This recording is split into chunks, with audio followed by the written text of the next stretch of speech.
Hello and welcome to the first episode of The Magic of Modular. I want to start off by saying this is not exactly a tutorial so much as a patching guide, but with that said, I will link to some great resources that you can learn on in the description. Now let's talk about one of my favorite effects to use in your rack, delay. The module I will be using to demonstrate some of the delay techniques today is the Make Noise Mimeophon.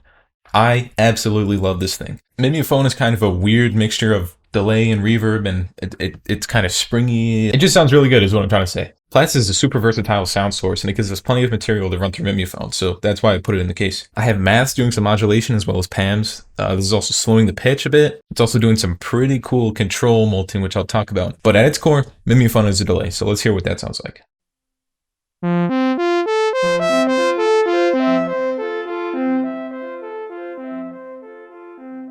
Right now, Mimeophon is ping-ponging right now, so it's playing audio in the left ear and then the right ear, and it's going back and forth between those. I like the effect this gives, especially in the more crowded buffers. It creates some really nice spatial dynamics. So why do we need all these cables just to patch a voice into a delay and then right out? Well, most of it is just modulation. I'm using maths to set an AD envelope into the Platts level input, and the decay of this envelope is being controlled by the mod output on this keyboard.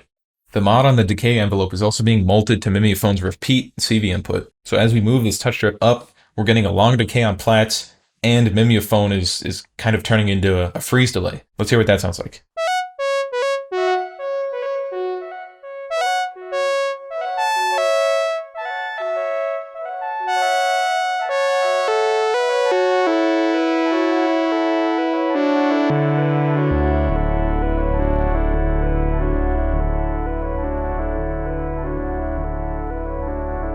See how the audio isn't fading away as quickly? I have Mimeophon's color turned down a bit, so it's just filtered and warm, and it's just locked right there. I love this sound so much. And then as we drag our touch strip back down, the delay will fade away. So that's the mod situation. I have Pamela set up over here to send even more modulation to everything, just to get things moving a bit.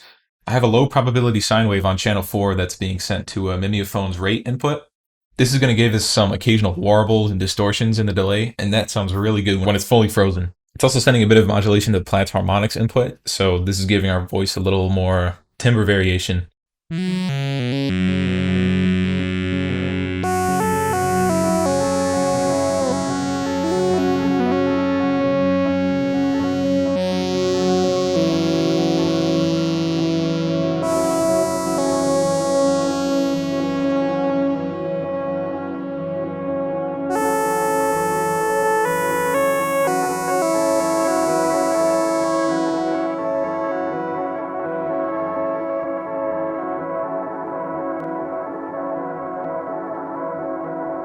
I also have an occasional gate going out to Mimeophon's flip input, so this is flipping the buffer every so often.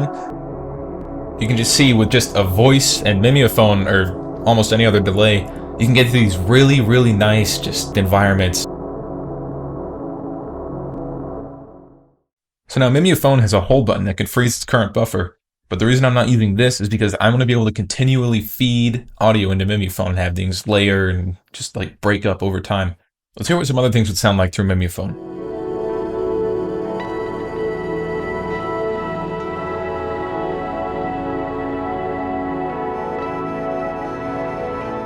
We've changed our voice from Platts to rings, and we've compressed all of our modulation into Zadar, and then I added Data Bender to chop rings up before it goes into Mimeophon. So now let's do a patch from scratch. I know I want both channels of rings to go into Data Bender.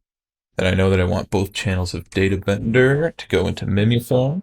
And then from Mimeophon, I'd like both channels to just go right into our mixer. So we're done patching audio, let's patch some CV. We're gonna need a way to control rings pitch. Just go plug that guy right. So now we should be able to hear. Let's take down our effects and see if we can hear our rings. There we go. If nothing is patched into Ring's trigger input, it can launch new notes based on changes in pitch that you send it. So now let's play with Rings a bit, let's see if we can get a sound that we like.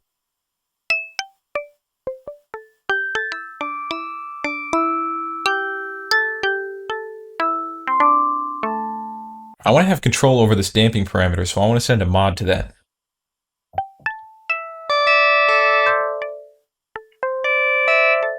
Now let's send one of Zadar's modulation channels to the brightness parameter. Zadar has a bunch of really cool shapes we can choose from. I like the looks of this one, and Zadar has a built-in attenuator to take down the voltage level on the output. Since we don't have a really good way of triggering these envelopes, I'm going to set this one to loop just to give us some passive modulation on the brightness knob. The shutter speed of the camera might be off, which is why you can't really see the screen very well. That sounds good. Now let's introduce some Databender. Databender is one of my favorite modules just because it's so easy to take something boring and then make it not so boring. Let's turn on our bend and break and see how that sounds.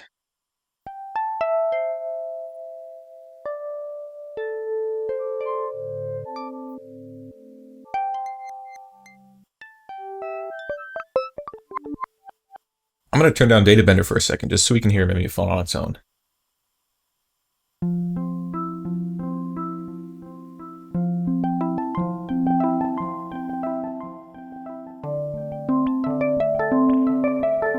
Just a lovely little delay. Now let's introduce Databender back into the mix.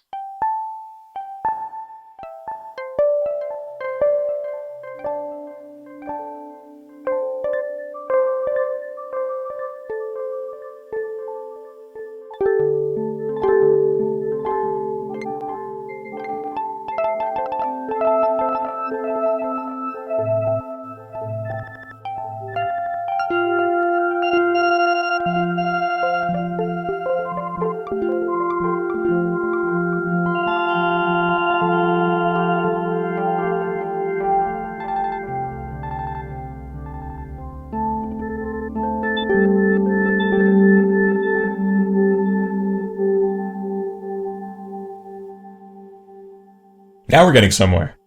I'm going to go to channel B of Zadar just to get some more modulation going. Let's find another cool shape. Same thing as before, I set this one to loop indefinitely. And now I'd like to send this to Mimeophon's reverb control.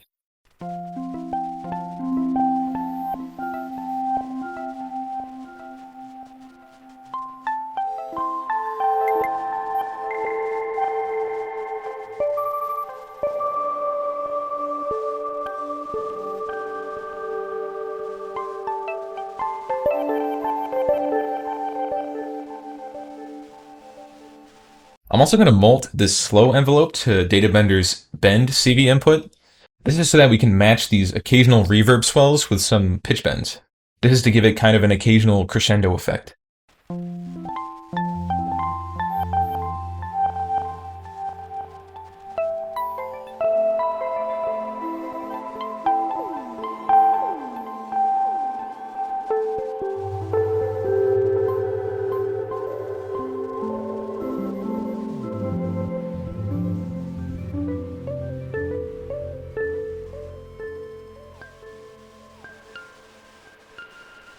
Now we can't forget the special sauce is getting this to almost freeze delay sort of thing. So let's go over to channel C. Let's get a third modulation shape going, and let's set the speed to be incredibly slow. Let's patch this into a Mimeophone's repeats to see if we can get a similar freezing effect. I'm going to turn this down a bit to compensate for the positive voltage going in.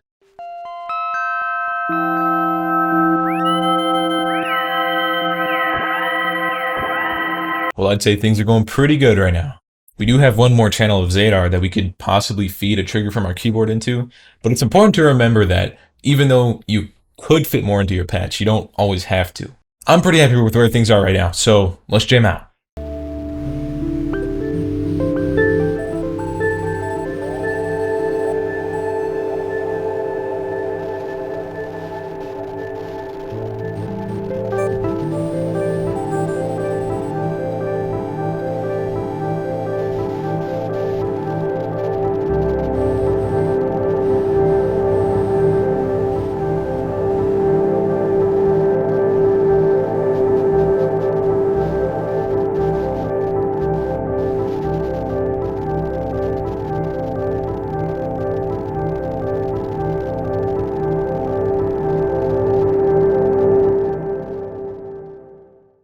Well, I hope this demonstration gave you some creative insight on how you can use Mimeophon and other delays to make these textures and loops that you can use in your other songs. Thank you for watching, and I will see you in the next episode of The Magic of Modular.